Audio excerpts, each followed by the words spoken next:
Good morning everybody, कैसे हैं आप लोग। भूगोल की ऑनलाइन कक्षा में आपका हार्दिक स्वागत है। तो शुरू करते हैं आज की कक्षा। आज हम पढ़ेंगे प्राथमिक क्रियाओं का जो चैप्टर चल रहा है उसके कुछ बचे हुए टॉपिक रहेगा हमारा कृषि। इससे पहले कुछ टॉपिक हमने कवर कर लिए हैं। प्राथमिक क्रियाएं चैप्टर हमारा चल रहा है मानव भूगोल के भौतिक सिद्धांत में, ठीक है। तो कृषि आप जानते हैं प्राचीन काल से, आदि मानव के जन्म के बाद से, जब उसे जैसे जैसे ज्ञान हुआ उसने पशुओं को अपना अपना पालतू जानवर बनाया। कंदमूल खाने के बाद अपना जीवन यापन किया, लेकिन धीरे धीरे तकनीकी ज्ञान के बाद उसने अपने आसपास के क्षेत्रों में सबसे पहले प्रक्रिया करनी शुरू की कृषि की। विभिन्न प्रकार के बीजों को बो करके उसने केवल कृषि करना प्रारंभ किया और अपना जीवनचर्या को चलाना प्रारंभ किया। तो यहाँ कृषि की बात आती है कि कृषि क्या होता है। तो साधारणतः आप जानते हैं सभी कृषि क्या होता है, लेकिन मैं एक बार आपको बताना चाहूँगा कि धरातल के ऊपरी सतह पर विभिन्न प्रकार की फसलों को उगाने की जो प्रक्रिया होती है उसे हम क्या कहते हैं, कृषि कहते हैं। उसको खेती करना हम कहते हैं, ठीक है। तो विश्व में विभिन्न प्रकार की जो कृषि की जाती है वो विभिन्न प्रकार के देशों की सामाजिक आर्थिक और जो भौगोलिक स्थिति है, भौगोलिक दशाएं हैं, कृषि को प्रभावित करती हैं। यूँ कहिएगा विभिन्न प्रकार के क्षेत्रों में जो कृषि की दशाएं हैं वो वहाँ की भौगोलिक, आर्थिक और सामाजिक दशाओं पर निर्भर करती हैं, ठीक है। इसी आधार पर जब बात करते हैं तो विभिन्न देशों में, विभिन्न क्षेत्रों में कृषि की विभिन्न प्रणालियाँ पाई जाती हैं। विभिन्न प्रकार की कृषि प्रणालियाँ हैं। जैसे सबसे पहले हम बात करते हैं निर्वाह कृषि। निर्वाह कृषि, ठीक है। तो आप इसको समझ पाएंगे कि किस प्रकार से भौगोलिक, आर्थिक दशाएं, सामाजिक दशाएं कृषि को प्रभावित करती हैं। तो सबसे पहले हम बात कर रहे हैं, जैसे कि मैं टॉपिक है हमारा निर्वाह कृषि। तो निर्वाह कृषि क्या होता है? इस प्रकार की कृषि यानी ऐसी कृषि की ऐसी प्रक्रिया जिसमें कृषि केवल अपने जीवन यापन के लिए की जाती है, यानी जीवन को चलाने के लिए, अपनी आवश्यकता की पूर्ति करने के लिए जो कृषि की जाती है उसको हम निर्वाह कृषि कहते हैं। इस प्रकार की कृषि क्या है, छोटे रूप में सिंपल सी बातें की जाएगी। इसमें अपने उत्पादित जो वस्तुएं होती हैं उनका खुद ही उपयोग करना है समाज के रूप में। जो मनुष्य, जो किसान उसको उपजा रहा है वही इसका उपयोग करेगा, ठीक है। तो इसी प्रकार से जो हमारी निर्वाह कृषि होती है वो दो प्रकार की होती है। सबसे पहले हम बात करेंगे इसमें आदिकालीन निर्वाह कृषि, ठीक है। जैसे कि नाम से स्पष्ट है, आदिकालीन यानी इस प्रकार की कृषि जो है विभिन्न प्रकार के जनजातीय क्षेत्रों विभिन्न प्रकार के वन क्षेत्रों या में पाए जाने विभिन्न वन क्षेत्रों में पाए जाने वाले जनजातीय समूह द्वारा, इस जनजातीय समुदाय द्वारा इस प्रकार की कृषि की जाती है। इस प्रकार की कृषि में क्या किया जाता है, जो आदिकालीन जनजाति होती हैं वो आसपास के क्षेत्रों में उसको धरातल को साफ करके वहाँ पर कृषि करते हैं। उसको हम क्या कहते हैं, आदिकालीन कृषि कहते हैं। और इस कृषि को हम स्थानांतरित कृषि भी कहते हैं, क्योंकि आप समझते हैं स्थानांतरित कृषि जो जनजातियाँ होती हैं वो एक स्थान से दूसरे स्थान पर खानाबदोश जीवन व्यतीत करते हैं। खानाबदोश जीवन व्यतीत करते हैं तो इसलिए उनको एक स्थान से दूसरे स्थान पर जाना पड़ता है, और कुछ समय के लिए जाते हैं तो कुछ समय के लिए वो अपने आसपास के क्षेत्र को साफ करके, वहाँ की झाड़ियों को, वहाँ की घास को जला करके कृषि करते हैं। तो उसे हम क्या कहते हैं, स्थानांतरित कृषि भी कहते हैं। इसको श्लेष एंड वर्ण कृषि भी कहा जाता है। आप लोगों ने पढ़ा होगा, झूम कृषि का नाम आपने सुना होगा। तो ये उसी कृषि का रूप हमारा होता है, ठीक है। इस प्रकार की जो कृषि की जाती है वो स्पेशली या मुख्यतः छोटे लकड़ी के औजारों, कुदाली, फावड़ों आदि पर निर्भर होती है। यानी कि जो पारिवारिक लोग होते हैं, जनजाति समुदाय के जो लोग होते हैं, इसमें आधुनिक तकनीक का इस्तेमाल नहीं करते हैं। वो कुदाली या फावड़े या कुर्सी या वर्षी आदि के माध्यम से जमीन को खोद करके उसको भुरभुरा करके वहाँ पर कृषि वो करते हैं। इस प्रकार की जो कृषि की जाती है दक्षिण अफ्रीका, या बात करते हैं दक्षिण अफ्रीका की बात कर लीजिए, एशिया की बात कर लीजिए, या अमेरिका के कुछ प्रांतों में इसकी कृषि की जाती है। और भारत की बात करें तो भारत में इस प्रकार की कृषि जो हमारे पर्वतीय जनजातीय क्षेत्र हैं वहाँ पर, अरुणाचल प्रदेश, मध्य प्रदेश, वहाँ पर इस प्रकार की खेती की जाती है। वो लोग क्या करते हैं, अपने आसपास के क्षेत्र को साफ कर कृषि करते हैं, ठीक है। अब हमारी नंबर 2 है, इसी प्रकार से हमारी है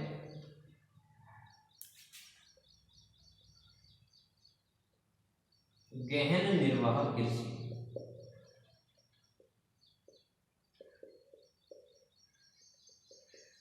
एक बात आपको पहले समझ लेनी है, जो आदिकालीन निर्वाह कृषि है, इसमें कृषि करने का जो उद्देश्य होता है परिवार के 4-5 लोगों का ही जीवन यापन करने के उद्देश्य होता है। यानी ऐसी कृषि होती है जिसमें परिवार के 4-5 लोग ही अपना जीवन यापन कर सके, अन्यथा नहीं। यानी इसको हम कह सकते हैं।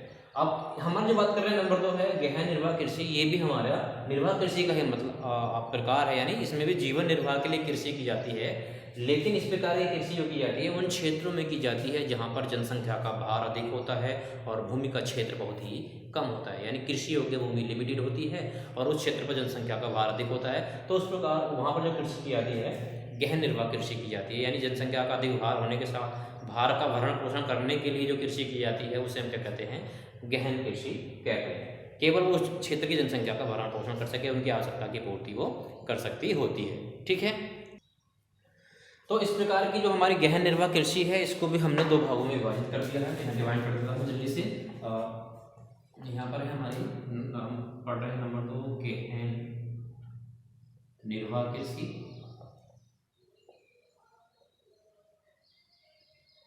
और इसके हमने 2 भाग यहाँ डिवाइड किए हैं।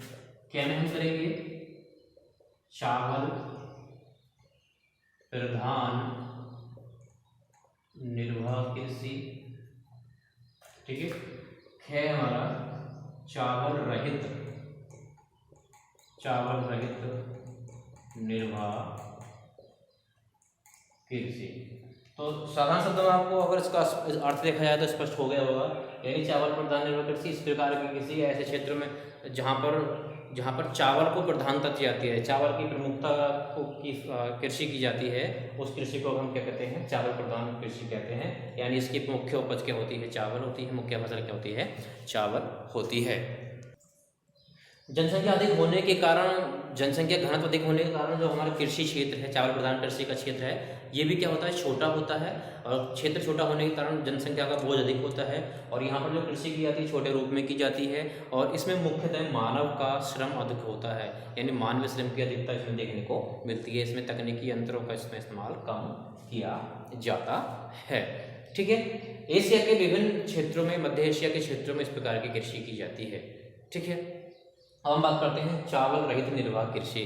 तो चावल रहित निर्वाह कृषि सिंपल शब्दों में अर्थ समझ में आ गया होगा। यानी ऐसा कृषि जो जिसमें चावल को प्रमुखता नहीं दी जाती है, यानी चावल के अलावा साथ साथ अन्य फसलें भी, अन्य प्रकार की उपजें भी इसमें ली जाती हैं, तो उसे क्या कहते हैं, चावल रहित निर्वाह कृषि कहते हैं। इस प्रकार की जो तकनीक है, इस प्रकार की जो कृषि है, इस प्रकार की जो कृषि है वो उन क्षेत्रों में की जाती है जहाँ जलवायु की दशाएं चावल के लिए मतलब चावल के अनुकूल, चावल की खेती के लिए अनुकूल नहीं होती है। क्योंकि आप जानते हैं चावल की खेती के लिए क्या होता है, अधिक तापमान की आवश्यकता, अधिक वर्षा की आवश्यकता होती है। तो जापान, मंचूरिया, एशिया के क्षेत्रों में इस प्रकार की कृषि की जाती है और यहाँ पर चावल को छोड़कर अन्य फसलें जैसे गेहूँ की बात करते हैं, ज्वार, मक्का आदि की फसलें वो आते हैं, आदि कृषि यहाँ पर की जाती है। ठीक है, अब हम बात करते हैं कृषि में नंबर 2 आता है हमारा, नंबर 1 हमने पढ़ा है अभी निर्वाह कृषि, नंबर 2 हमारा आता है रोपण कृषि।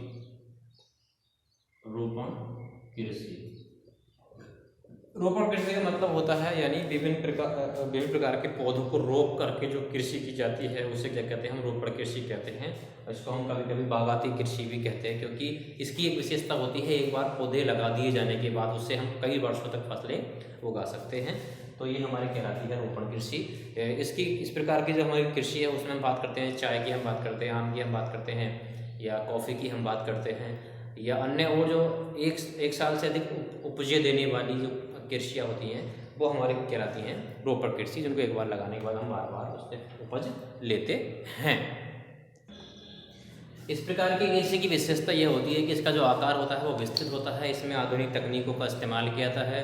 इसमें आधुनिक तकनीकों के इस्तेमाल की वजह से क्या होता है, सस्ते श्रमिक आसानी से मिल जाते हैं और जो उद्यान है, जो बागान है, वो उनके आवागमन के, उनके उत्पादित फसल के आवागमन के लिए विभिन्न प्रकार के यातायात के साधन भी उपलब्ध होते हैं और इसमें अधिक पूंजी निवेश की आवश्यकता होती है। तो ये हमारी कहलाती है रोपण कृषि।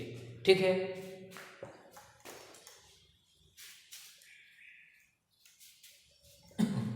अब हम बात करते हैं नंबर 3 हम बात करेंगे व्यापारिक कृषि।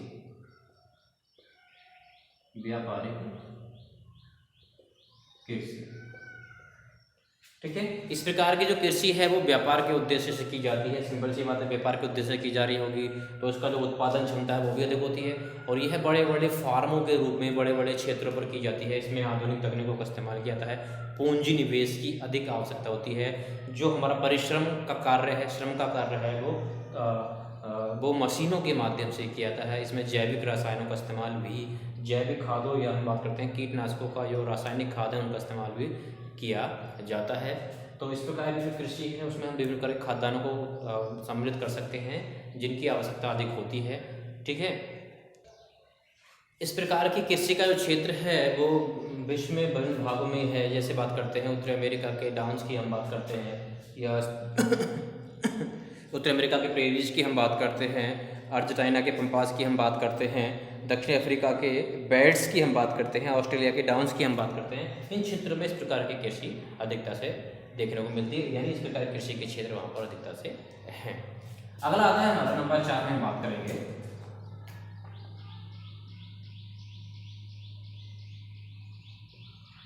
मिश्रित कृषि। मिश्रित कृषि ऐसी कृषि की प्रक्रिया होती है जिसमें एक साथ दो फसलों को उगाया जाता है मिश्रण के रूप में। सिंपल से अर्थ से स्पष्ट हो जाएगा, आपने पिछली कक्षाओं में इसके बारे में पढ़ रखा होगा। मिश्रित कृषि यानी एक साथ दो फसलों को इसमें उगाते हैं, और इसमें जो है अधिक पैदावार लेने के लिए इस प्रकार की फसलों को उगाया जाता है। इस प्रकार की जो कृषि है उसका क्षेत्र मध्यम आकार का होता है। इसमें मानवीय श्रम की अधिक आवश्यकता होती है। ठीक है, तो इस प्रकार की कृषि कहलाती है हमारी मिश्रित कृषि कहलाती है। इसके उदाहरण की हम बात करते हैं, जैसे आप लोगों ने प्रैक्टिकली देखा होगा, गेहूं के साथ में अन्य और फसलें हम उगा लेते हैं। जैसे हम बात करते हैं सरसों की बात करते हैं, या सरसों के साथ में, या जैसे और फसलें होती हैं जिनमें हम एक साथ दो फसलें उगा लेते हैं, वो जो हमारी कहलाती है मिश्रित कृषि कहलाती है। ठीक है, अब बात करते हैं हम नंबर 5 पे आता है डेयरी कृषि।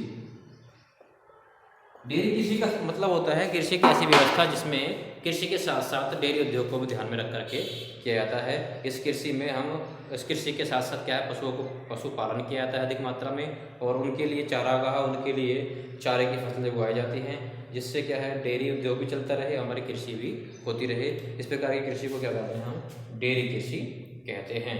ठीक है, इस प्रकार की कृषि में अधिक पूंजी की आवश्यकता होती है, क्योंकि पशुओं के रहने के लिए छप्पर बनाना या टीन शेड बनाना, या गौशाला कहते हैं उसको बनाने के लिए, या उनके स्वास्थ्य संबंधी सुविधाओं के लिए, उनके घास या चारे की जो आवश्यकता है उसकी पूर्ति के लिए अधिक पूंजी की आवश्यकता होती है। उसके साथ साथ उनकी प्रजनन क्षमता को बढ़ाने के लिए, या दुग्ध उत्पादन की क्षमता को बढ़ाने के लिए भी तकनीकी, या हम कह सकते हैं स्वास्थ्य संबंधी सुविधाओं को लेने के लिए अधिक पूंजी की आवश्यकता होती है। इस प्रकार की जो कृषि है वो स्पेशली नगरीय क्षेत्रों के समीप में की जाती है, जिससे यहाँ से उत्पादित ताज़ा दूध या दूध से उत्पन्न हमारे विभिन्न प्रकार के पदार्थ हैं वो आसानी से हम नगरों में निर्यात कर सकें, नगरों तक पहुंचा सकें, जिससे उनकी आवश्यकता की पूर्ति हो सके। ठीक है, और इस प्रकार की कृषि पश्चिमी यूरोप, न्यूजीलैंड और ऑस्ट्रेलिया के क्षेत्रों में की जाती है। ठीक है, इसके बारे में हम बात कर चुके हैं। अब आता है हमारा नंबर 6 में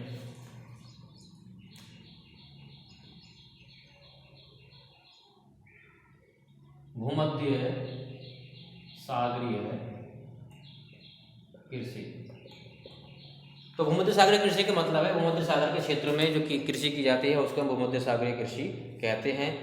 इसका विस्तार भूमध्य सागर के समीपवर्ती क्षेत्रों में है।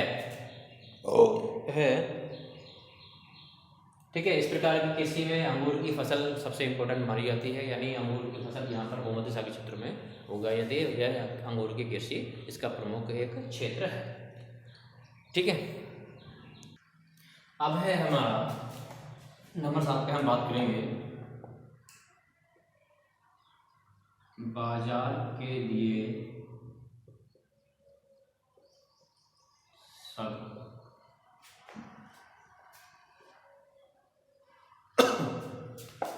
बाजार के लिए सब्जी खेती तथा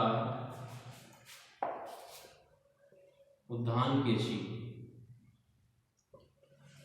तो समझ लीजिए इस प्रकार की जो कृषि है उसको हम क्या कहते हैं, सब्जी वाली कृषि कहते हैं। मतलब इसमें केवल सब्जियां या जो सब्जियां ही उगाई जाती हैं, कच्ची सब्जियां, कच्चे फल आदि उगाए जाते हैं। और ये जो कृषि है ये किसी बड़े नगरीय क्षेत्र के समीप में की जाती है जहाँ पर उच्च आय वाले लोग निवास करते हैं।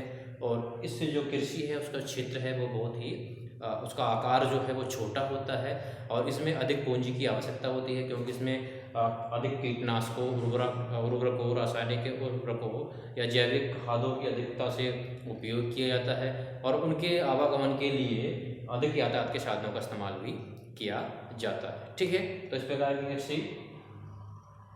और दूसरी बात करते हैं इस प्रकार की जहाँ पर केवल फसलें ही उगाई जाती हैं, यानी मैंने फलों की बात की, सॉरी, जहाँ पे केवल सब्जियाँ ही उगाई जाती हैं तो उन क्षेत्रों को ट्रक कृषि भी कहा जाता है। एक बात ध्यान रखेंगे, जिन क्षेत्रों में केवल सब्जी उगाई जाती है तो सब्जी उगाने वाली कृषि को हम ट्रक कृषि कहते हैं, क्योंकि आप जानते हैं उस कृषि से उत्पादित जो सब्जियां होती हैं उनको उस सब्जी वाले क्षेत्र से बाजार तक पहुंचाने के लिए ट्रक का इस्तेमाल किया जाता है और ट्रक पूरी रात में का सफ़र तय कर करके बाजार तक माल को पहुंचाता है, इसलिए उसको हम क्या कहते हैं, ट्रक कृषि कहा जाता है। ध्यान रखिए, कभी कभी पॉइंट आ जाता है, क्वेश्चन आ जाता है कि ट्रक कृषि किसे कहते हैं। ठीक है, तो ये आपको लिखना होगा कि ट्रक कृषि क्या होता है। ठीक है, अब बात करते हैं हम, अगला पॉइंट आता है नंबर 8 हमारा होता है सहकारी कृषि। सहकारी कृषि जैसा कि नाम से स्पष्ट हो जाएगा, सहकारी कृषि का मतलब होता है कृषि की ऐसी प्रक्रिया जिसमें किसान प्लस सरकारी संस्थाएं मिलकर के एक साथ कृषि करते हैं, उसको क्या कहते हैं, सहकारी कृषि कहते हैं। इस प्रकार की कृषि में किसान को जो सहकारी समितियां होती हैं वो विभिन्न प्रकार के उत्पादन संबंधी वस्तुओं के लिए या बीज आदि के लिए सरकारी सहमतियां उनमें मदद करती हैं, सहयोग करती हैं। कभी कभी वो खुद ही उसका पूरा खर्चा उठा लेती हैं। और इस कृषि का फ़ायदा यह होता है कि किसान को ज़्यादा परेशान होने की आवश्यकता नहीं होती, क्योंकि इससे उत्पादित जो फसल होती है उसको सहकारी समितियाँ ही बाजार तक या व्यापारियों तक पहुँचाने का कार्य करती हैं। ठीक है, तो इस प्रकार की कृषि कहलाती है सहकारी कृषि। इस प्रकार की कृषि में दोनों ही पक्षों को अधिक लाभ होता है। ठीक है, इस प्रकार की कृषि का जो क्षेत्र का आकार है वो मध्यम प्रकार का होता है। अब अगला नंबर आता है, अगला पॉइंट हमारा आता है सामूहिक कृषि। सामूहिक कृषि, ठीक है, नंबर 1 पॉइंट करेंगे। तो सामूहिक कृषि जैसा कि नाम से स्पष्ट है, सामूहिक कृषि का मतलब है कृषि की ऐसी प्रक्रिया जिसमें पूरा समूह एक साथ मिलकर के कृषि कार्य करता है, यानी सामूहिक रूप से जो कृषि की जाती है उसको हम सामूहिक कृषि कहते हैं। इसमें जो कृषि से उत्पादित वस्तुएं होती हैं, उत्पादित माल होता है, उसका जो स्वामित्व होता है उसको विभिन्न प्रकार के श्रम जो बात करते हैं या श्रम में लगे हुए लोग होते हैं उनका सभी का स्वामित्व होता है। श्रम के आधार पर इसका स्वामित्व निर्धारित किया जाता है। इस प्रकार की जो कृषि है सबसे पहले सोवियत संघ में शुरू की गई थी, यानी पूरे समाज के लोगों का एक क्षेत्र पर कृषि उत्पादित वस्तुओं पर उसका अधिकार या स्वामित्व हो जाता है। इस प्रकार कृषि आत्मनिर्वाह के लिए मुख्यतः विभिन्न क्षेत्रों में की जाती है जहाँ पर भूमि की कमी होती है। और सिंपल सी बात है, जब सबसे पहले सोवियत संघ में इस प्रकार की कृषि को प्रारंभ किया गया तो इसके बाद ये विभिन्न देशों में फैलना प्रारंभ हो गई। और सोवियत संघ में इस प्रकार की कृषि को कोल खाहोज कहा जाता है। कोल खाहोज इस प्रकार की कृषि को कहा जाता है। और एक बात यहाँ पर ध्यान रखने वाली बात है कि इस प्रकार की कृषि में जो परिवार के सभी लोग हैं या पशु हैं या अन्य श्रमिक वर्ग हैं सभी एक साथ मिलकर के कार्य करते हैं, यानी परिवार के लोग भी रहेंगे, पशु भी रहेंगे या अन्य श्रम की जो चीज़ें हैं वो सब एक साथ मिलकर कार्य करती हैं। ठीक है, तो ये तो था हमारा कृषि वाला टॉपिक। तो ये टॉपिक हमारा क्लियर हो गया है कृषि का। अगले वीडियो में हम मिलेंगे नए टॉपिक के साथ में। इस टॉपिक को आप पढ़िएगा और ठीक से देखिएगा। कोई पॉइंट समझ नहीं आता है तो वीडियो के नीचे कमेंट जरूर कीजिएगा और वीडियो को शेयर जरूर कीजिएगा। चैनल को सब्सक्राइब कर दें, अपने किसी फ्रेंड्स को शेयर जरूर करें। ठीक है, तो मिलते हैं अगली वीडियो में। तब तक के लिए जय हिंद, जय भारत। खुश रहिएगा, स्वस्थ रहिएगा।